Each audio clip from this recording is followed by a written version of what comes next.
Hello everyone, and welcome to another Case of the Month session, which is actually more like a case of a lifetime session because I've never seen one of these before. Now, what we have today is the renal biopsy of a 71-year-old male. This male has stage 3 lung adenocarcinoma.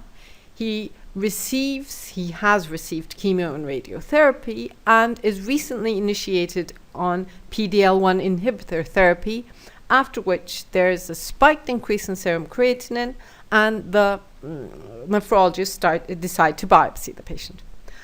And other areas of the kidney, there is like glomerular endotheliosis and subtle changes of thrombotic microangiopathy, which these drugs are known to be able to cause.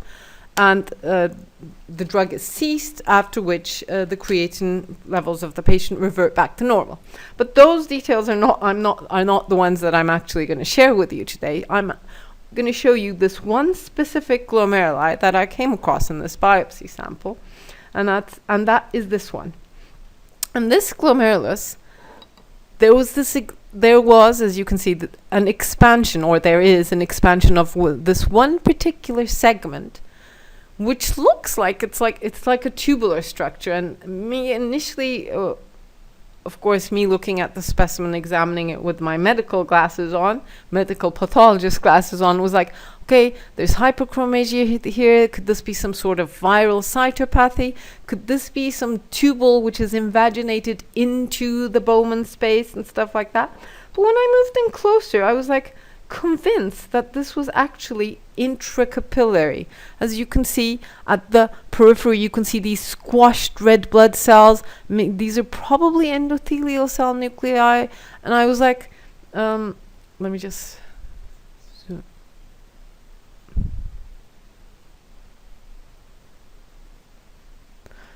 And these are probably stretched out podocyte nuclei. And I was like, this is actually inside the capillary. That's so weird. And then I asked my roommate, he was like with me, I was like, could you just take a look at this? What would you think of this? What would you make of it? And Kemal, of course, immediately having his surgical pathologist eyeglasses on, was like, oh, this could be some metastatic tubule. It could be the adenocarcinoma of the patient. So we said, okay, what are we going to do? Because with serials, in the serial sections, of course, this area actually disappears. You can here you can still see it in the past. So what we decided to do was to bleach out one of the hemotoxin eosin stains where this lesion was present, and this is the past stain. So you can see again, it actually is better illuminating that this is probably really intracapillary. It's like blocked the capillary lumen. So we thought, okay, let's do a TTF1 stain. And at first, when you look at the slide itself, there's no tissue, okay? So I was like, oh no, it's fallen off. I've lost the tissue during the bleaching out process. But then, apparently, luckily, that one glomerulus managed to hold on to the glass slide, and here we have the TTF1 stain, which beautifully highlights TTF1 positivity of this tubule, this adenoid glandular structure, which has clogged the glomerular capillary.